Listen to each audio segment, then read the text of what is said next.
नमस्कार विद्यार्थी मित्रांनो, लर्न विथ अभिजित या यूट्यूब चॅनलमध्ये आपल्या सर्वांचं स्वागत आहे. आणि आज आपण जो टॉपिक घेणार आहोत त्याचं नाव आहे periodic classification of elements. Class 10चा हा टॉपिक आहे आणि त्याच्यात आपण 5 सब पॉईंट्स पाहणार आहोत. ते म्हणजे elements and their classification, Dobereiner triads, Newlands law of octaves, Mendeleev's periodic table and modern periodic table, असे 5 पॉईंट्स. मग what are the types of matter? आता मॅटरचे किती प्रकार आहेत? What are the types of matter असा आपल्याला पहिला प्रश्न विचारलेला आहे. What are the types of matter? तर मॅटर म्हणजे काय? आपण हे बेसिक आहे सर्व. हे क्वेश्चन दिले आहेत, कॅन यू रिकॉल म्हणजे तुम्हाला काय आठवतं आहे का? बेसिक 5वीपासून चाललेलं आहे ते. मॅटर म्हणजे काय? सॉलिड, लिक्विड, गॅसेस, ॲक्वियस अशा प्रकारचे मॅटर आहेत, त्याला मॅटर असे म्हणतात. मग ह्या पहिल्या प्रश्नाचे उत्तर आहे there are 3 types of matter that we are known in previous standard, that is solid, liquid and gases.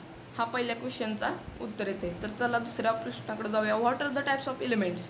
आता एलिमेंट्स पण आपण पाहिलेले आहेत, हे सगळं झालेलं आहे. तर एलिमेंट्स पण पाहिलेले आहेत. एलिमेंट्स कोणत्या प्रकारचे असतात? एलिमेंट्स असतात आपल्या 3 प्रकाराचे असतात, metals, non metals and metalloids, जे की आपण ह्या प्रकरणात त्यांचं क्लासिफिकेशन पाहणार आहोत. पिरियडिक क्लासिफिकेशन ऑफ एलिमेंट्समध्ये एलिमेंट्स कोणत्या कोणत्या प्रकारचे असतात? Metals, non metals and metalloids असं. परत what are the smallest particles of matter called? आता मॅटरचा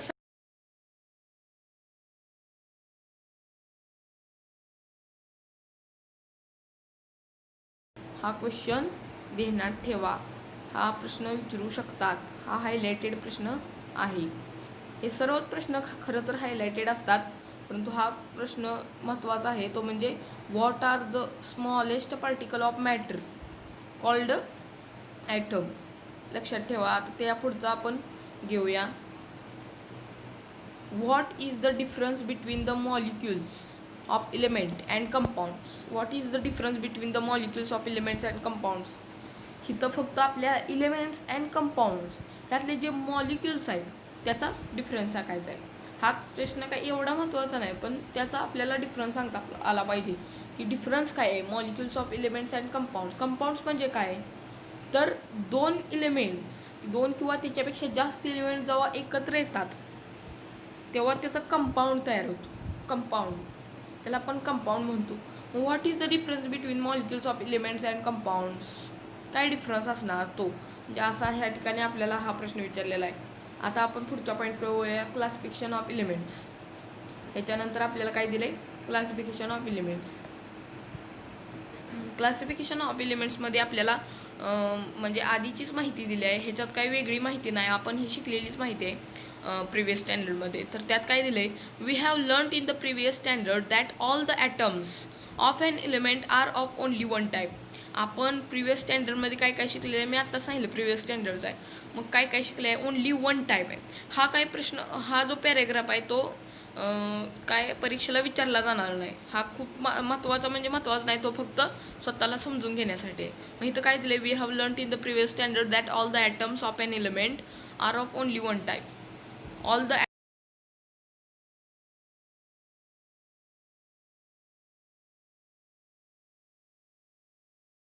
मेटल्स, नॉन मेटल्स, मेटलॉइड्स ते.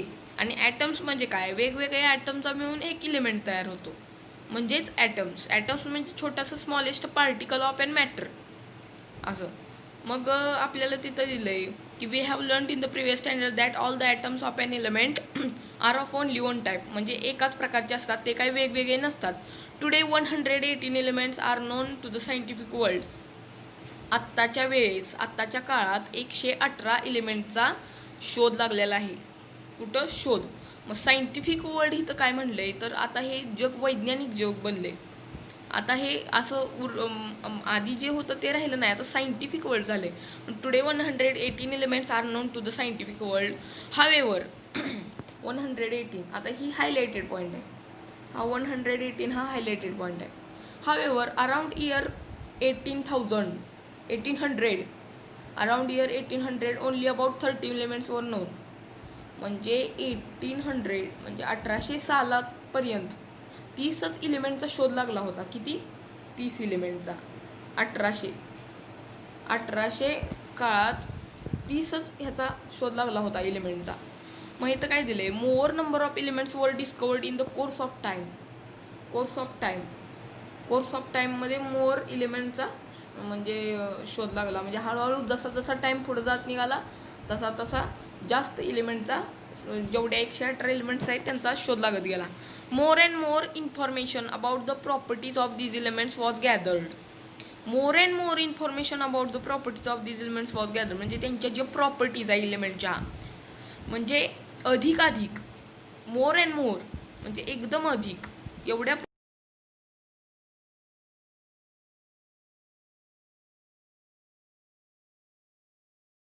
चालू होतो आता त्या सापडले आहेत. मग त्यांच्या इन्फॉर्मेशन आपल्याला माहीत होते, त्यामुळं आपल्याला एलिमेंटचं क्लासिफिकेशन करता येतं. मग ते इथं दिलं आहे की आपल्याला आत्ता मोर अँड मोर इन्फॉर्मेशन, जास्तीत जास्त माहिती आपल्याला एलिमेंटच्याबद्दल ही झालेली आहे, एकत्रित आलेली आहे, म्हणजे मिळालेली आहे. To easy the study of such a large number of elements, scientist started studying the pattern if any in the vast information about them. म्हणजे त्याचं क्लासिफिकेशन करण्यासाठी, त्याचा अभ्यास सोपा होण्यासाठी, आता एवढे 118 एलिमेंट्स आहे आपण कसे ध्यानात ठेवणार, तर त्याचा एक साचा, त्याचा एक वेगळाच असा आपल्याला आपण कसं म्हणतो ट्रिक्स, तशा प्रकारे त्यांनी आपली एक 118 एलिमेंटची प्रॉपर्टीज ध्यानात ठेवण्यासाठी एक जो साचा तयार करण्यासाठी त्यांनी खूप अभ्यास चालू केला सायंटिस्टनी. You know that in the initial classification elements वर classified into the groups of metals and non-metals.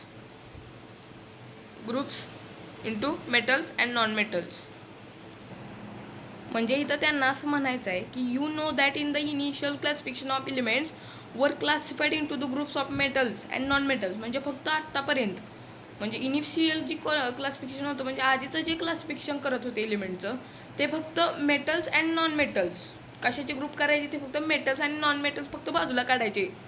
मेटलर्सचा शोधच नव्हता लागला. मग later on another class of elements called metalloids was noticed. म्हणजे त्याच्यानंतर त्यांना लक्षात आलं, त्यांना डिस्कवर कशात झाला, मेटलर्सचा झाला. मग दुसरा क्लास काढला, दुसरा एक वर्ग काढला. आधी फक्त मेटल्स आणि नॉन मेटल्स यांचाच ग्रुप होता, पण आता नॉन मेटल्स म्हणजे तीन ह्याच्यात वर्गीकरण केलं, ते म्हणजे metals, non metals and metalloids. As the knowledge about elements and their properties went on increasing, different scientists started trying out different methods of classification. म्हणजे जसं जसं आपल्याला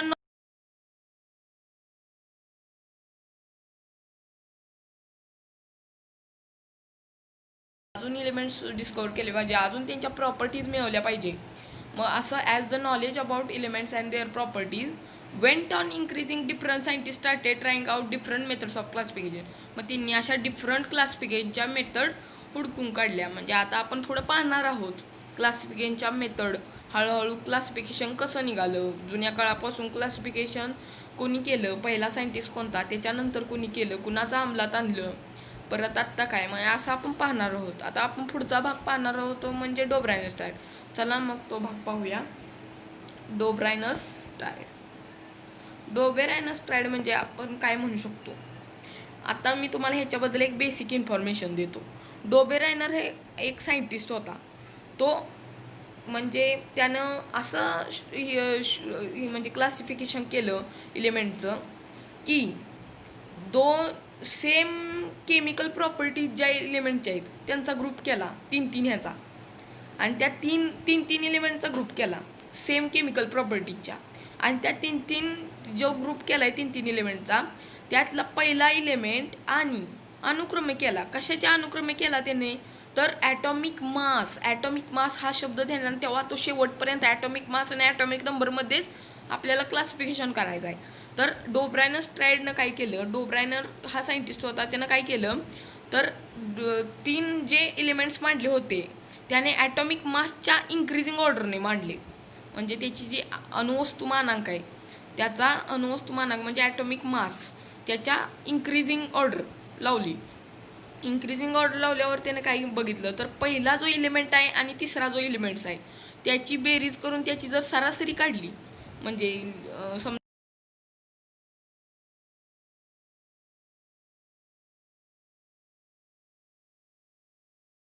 ही काढली मासची त्यांच्या जर मीन काय म्हणायचं त्याला सरासरी काढली तर ती सोडियमच्या बरोबर येणार असे. म्हणजे असा 3 ट्रायड. आता आपण इथं पाहूया डोब्राइन ट्रायड.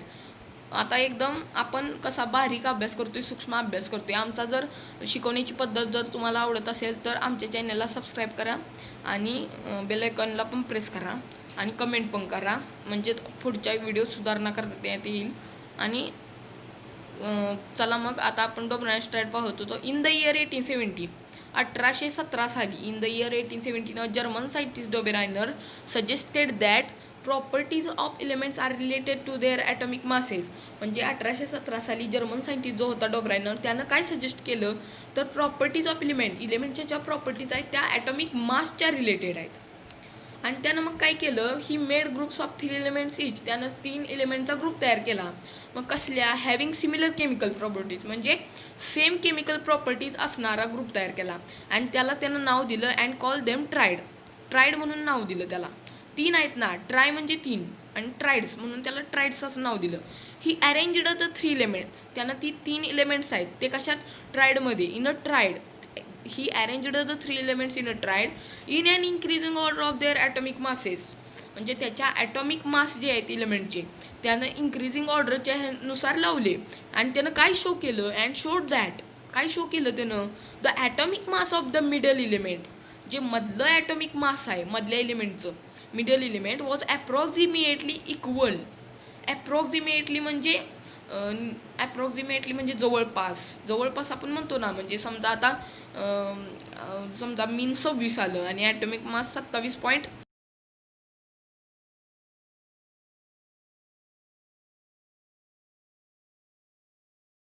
इक्वलच होतं to the mean of the atomic masses of the other 2 elements. जे अदर 2 एलिमेंट्स होते पहिलं आणि तिसरं त्यांच्या मीनच्या इक्वल आलं म्हणजे ॲप्रॉक्झिमेटली इक्वल. हावेवर मग काय झालं, ऑल द नॉन एलिमेंट्स म्हणजे जे काही आत्ता एलिमेंट आपल्याला ही आहेत किंवा त्याच्या काळी होते all the non elements could not be classified into the Dobereiner triad. ती काय ट्रायड म्हणजे जो डोब्रायनरने सजेस्ट केलेली जी ही मेथड आहे ती काय प्रत्येक एलिमेंटला लागू होत नव्हती. फक्त काही ठरलेल्या एलिमेंटना फक्त लागू होत होती. आता इथं आपल्याला एक खाली तक्ता दिला आहे तो पाहूया. आपल्याला इथं तक्ता दिला आहे, ट्रायड दिलेत. पहिल्यांदा सिरियल नंबर दिला आहे 1 आणि ट्रायड लिथियम सोडियम आणि पोटॅशियमचा अशीच उदाहरण दिलं त्याचा. लिथियम सोडियम पोटॅशियमचा त्यांनी एक ग्रुप तयार केला आहे, ट्रायड तयार केला आहे. आणि इलिमेंट 1 ॲक्च्युअल ॲटॉमिक मास म्हणजे इलिमेंट ह्यातला जो 1 आहे ट्रायडमधला त्याचं ॲक्च्युअल ॲटॉमिक मास 6.9 लिथियम नाव आहे. Li ह्या सिम्बॉल आहे लिथियमचा. त्याचा ॲटॉमिक मास आहे 6.9. आणि इलिमेंट 2 घेतला आहे. इलिमेंट 2 म्हणजे त्यांनी काय केलं आहे मीन आधी काढला आहे A+C. सी इलिमेंट म्हणजे काय ABC म्हणजे A म्हणजे पहिला, B म्हणजे दुसरा, C म्हणजे तिसरा. पहिला इलिमेंट सोडियम आणि शेवटचा इलिमेंट पोटॅशियम ह्यांची बेरीज करून त्याला 2 भागलं म्हणजे मीन निघतो. मीनचा आपल्याला फॉर्म्युला माहीत आहे.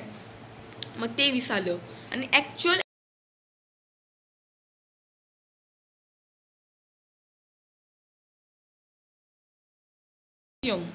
तर आपल्याला दिलंय बघा, मी हायलाइटेड करतो हे बघा. हा लिथियमचं ॲटॉमिक मास, लिथियमचा ॲटॉमिक मास बघा इथं दिलंय. परत सोडियमचं पण इथं दिलंय. सोडियमचं दिलंय, लिथियमचं दिलंय, पोटॅशियमचं दिलंय की नाही, पोटॅशियमचं पण दिलंय.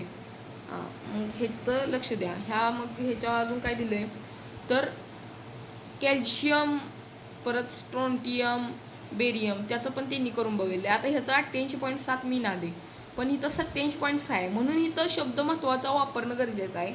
गरजेचा कुठला शब्द आहे तो म्हणजे ॲप्रॉक्झिमेटली इक्वल. ॲप्रॉक्झिमेटली म्हणजे जरा जवळपास येते ते मास. तो काय परफेक्ट येत नाही पण जवळपास येते. परत क्लोरीन, ब्रोमिन आणि आयोडीन असं त्यांनी केलं. क्लोरीन, ब्रोमिन आणि आयोडीन असे 3 घेतलेत. ह्यांचे केमिकल प्रॉपर्टीज सेम आहेत. आता इथं पण दिले बघा की हॅव्हिंग सिमिलर केमिकल प्रॉपर्टीज. हा ट्रायड म्हणजे तोच आहे. त्यांचं म्हणणं आहे ह्यांचे केमिकल प्रॉपर्टीज सिमिलर आहेत. मग आपल्याला इथं कॅन यू रिकॉलमध्ये दिलं आहे identify Dobereiner triad from the following group of elements having similar chemical properties. मग आता इथं तुम्ही ती सोडवून सांगू शकता किंवा आपण ती सोडवू शकता. हे पण महत्त्वाचे प्रश्न आहेत. तरी पण तुम्ही हा चांगला अभ्यास करा. हा पार्ट 1 झालेला आहे. आमच्या चॅनेलला सबस्क्राईब करा व्हिडिओ आवडला असेल तर. आणि अशीच पुढचे व्हिडिओ मी पाठवत जाईन, तुम्हाला नोटिफिकेशन मिळेल. बेल आयकॉन पण प्रेस करा आणि चॅनेलला सबस्क्राईब करा. लर्न विथ अभिजित या चॅनेलला सबस्क्राईब करा. धन्यवाद.